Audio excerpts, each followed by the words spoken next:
Hello everyone, it's Seth, probably better known as Saffron Olive, and it's time for another daily Amonkhet spoiler video, and this is a sweet one.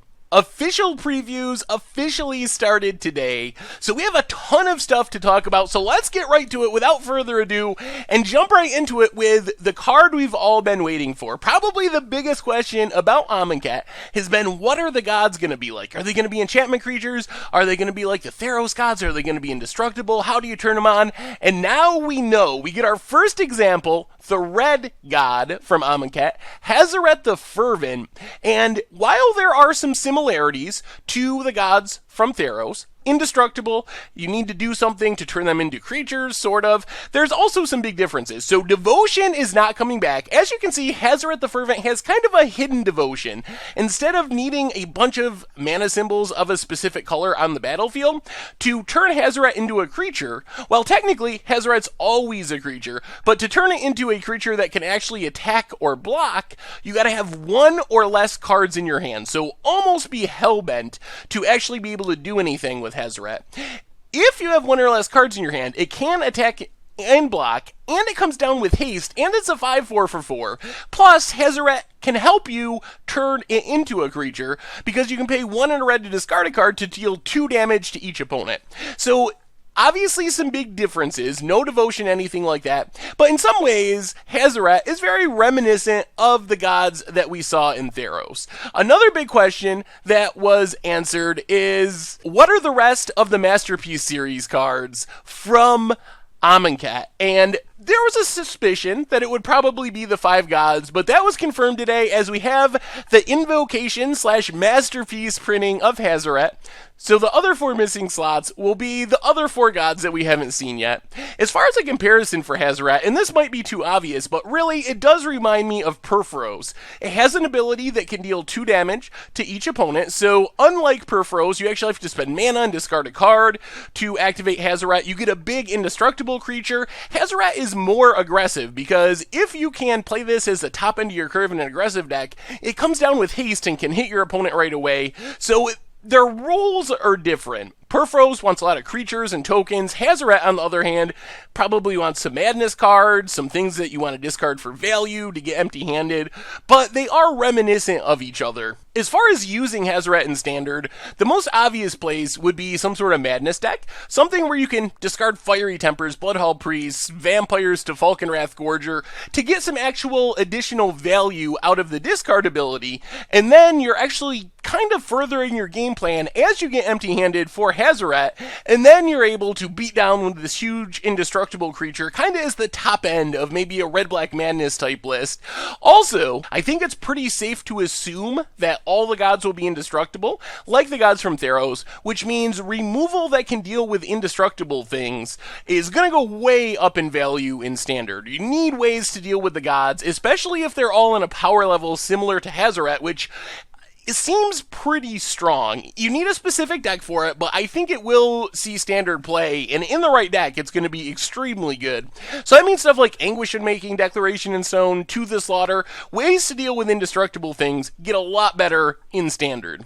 Our next card is Destined / Lead. So it is confirmed now that Fuseback, which is kind of the unofficial name for this mechanic, is a real thing. So these cards are really strange. You can cast the front half, the top half, I guess, Destined from your hand, and then you can cast Lead from your graveyard, which kind of means if you have 6 mana, you can cast Destined to give a creature indestructible, immediately cast Lead.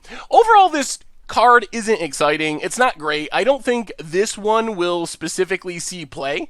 The abilities just are not really that exciting, but it does confirm that these crazy split cards, Fuseback cards, are a real thing, and some of them will potentially be really good, because casting stuff from your graveyard is strong. This allows you to just Vessel of Nascency, grapple with the past, and when you mill a Fuseback card, you're able to cast the second half from your graveyard, so you get additional value with some of these cards based on getting them into your graveyard. Also worth noting that it counts as both card types for Delirium.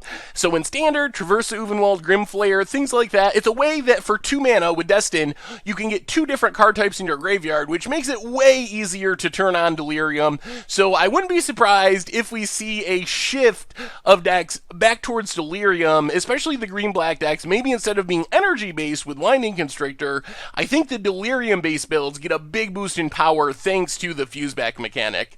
The rest of the cards, I'm going to go through really quick because we didn't get any rares. They're not super exciting. We have these Karatouch auras, which work with certain other enchantments. The cards themselves, not super exciting, but you can see Karatouch of Solidarity pumps up a creature, gives it first strike, and then when you play a Karatouch enchantment, you can bounce your Trial of Knowledge back to your hand to keep looting. We don't know what support this will get, how many of these cards are the crazy rare ones that are great, but it seems like if there's enough support, you can do some cool stuff with bouncing your Trial of Knowledge to keep looting through your deck. Some powerful synergies there, maybe a fun deck. We also found out that -1/-1 counters are an official theme, as you can see in Nest of Scarabs and Crocodiles of the Crossing.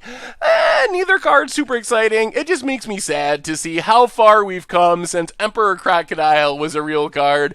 Get out of here, Emperor Crocodile. Crocodile of the Crossings will now take your slot, has haste, can play it even when you don't have a creature, so just a strict upgrade. Well, not strict, but normally an upgrade over the rare Emperor Crocodile being the uncommon Crocodile of the Crossing. We have some more cycling matters type cards. Limited Solidarity cycles itself, can steal a creature. Flamebait Adept is interesting because you can build a really janky Fluctuator deck in Legacy or in casual play where you can kill on turn 2. Turn 1 you play Flameblade Adept, turn 2 Fluctuator, lets you cycle all your cards for free, have your deck be just overloaded with cycling stuff that you're cycling for free, make Flameblade Adept into a 20 powered creature, attack and kill your opponent, so might be fun for against the odds around the kitchen table.